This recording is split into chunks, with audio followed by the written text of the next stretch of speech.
The morning of August 6, 1945, dawned clear and warm over Hiroshima.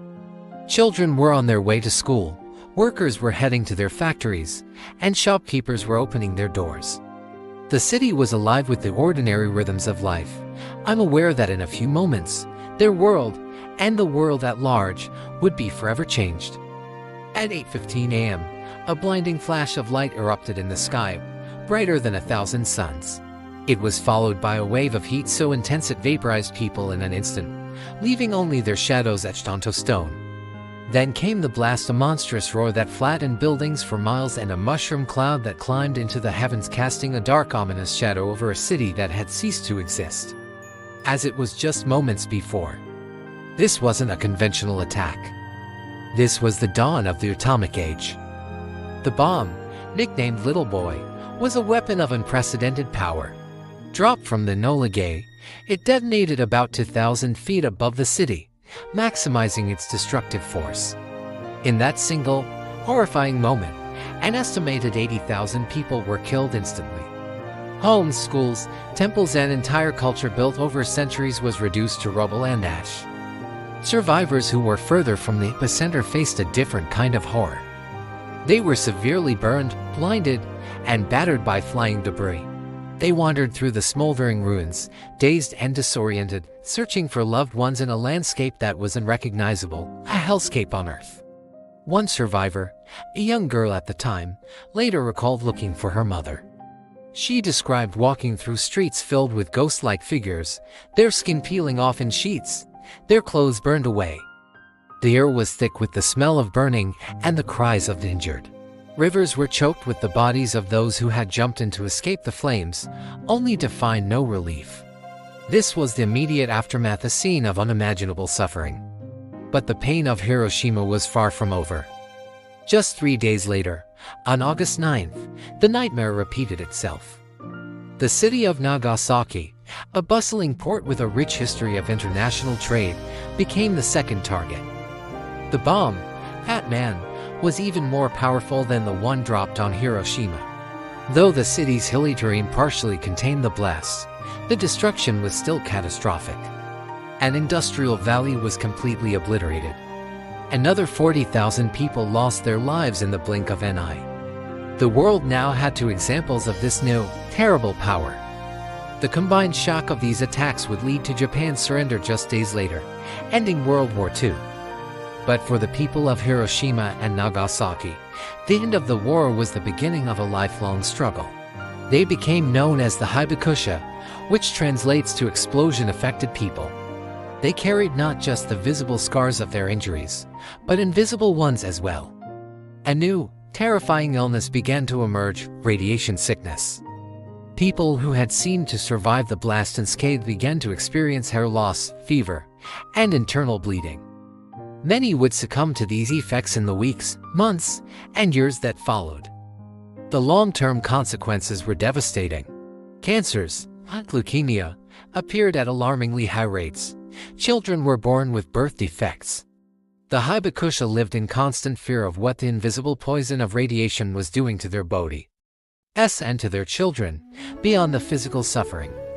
There was a profound psychological and social toll. Many Hibakusha faced discrimination, fear, and misunderstanding about radiation led people to believe it was contagious. Survivors struggled to find jobs, to marry, and to be accepted back into society. They were often silent about their experiences, carrying their trauma in isolation. They bore the weight not just of their own loss, but of the stigma attached to being a survivor of the atomic bomb. Their pain was a quiet, enduring one, passed down through generations.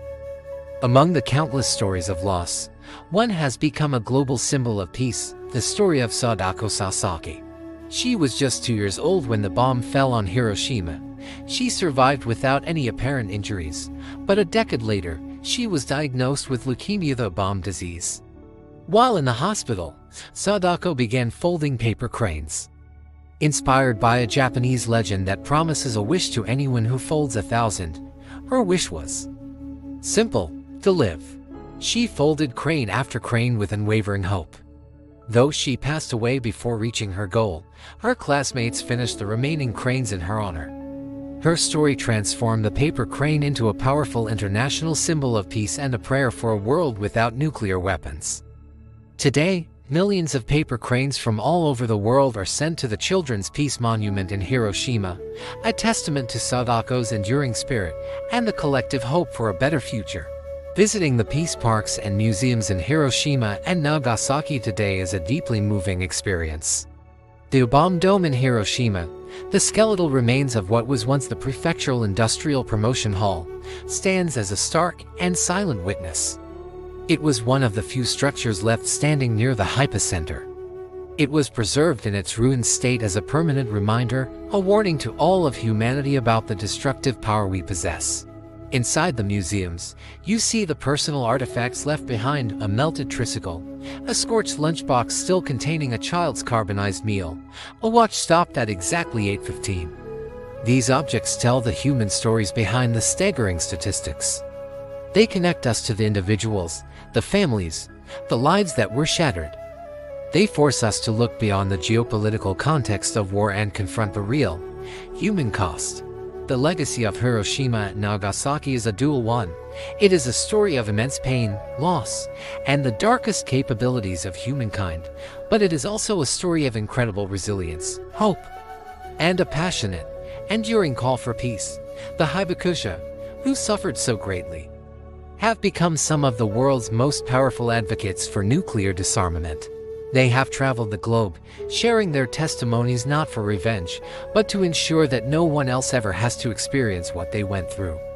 Their message is clear: no more Hiroshimas, no more Nagasakis. They have turned their profound pain into a mission to protect future generations. As we reflect on this history, it's vital that we don't let it fade into a distant chapter of a textbook. The world still lives under the shadow of nuclear weapons, with thousands of them still in existence. The story of Hiroshima and Nagasaki isn't just about the past, it's a critical lesson for our present and our future. It reminds us of our shared responsibility to work for peace, to promote understanding, and to ensure that these weapons of mass destruction are never used again.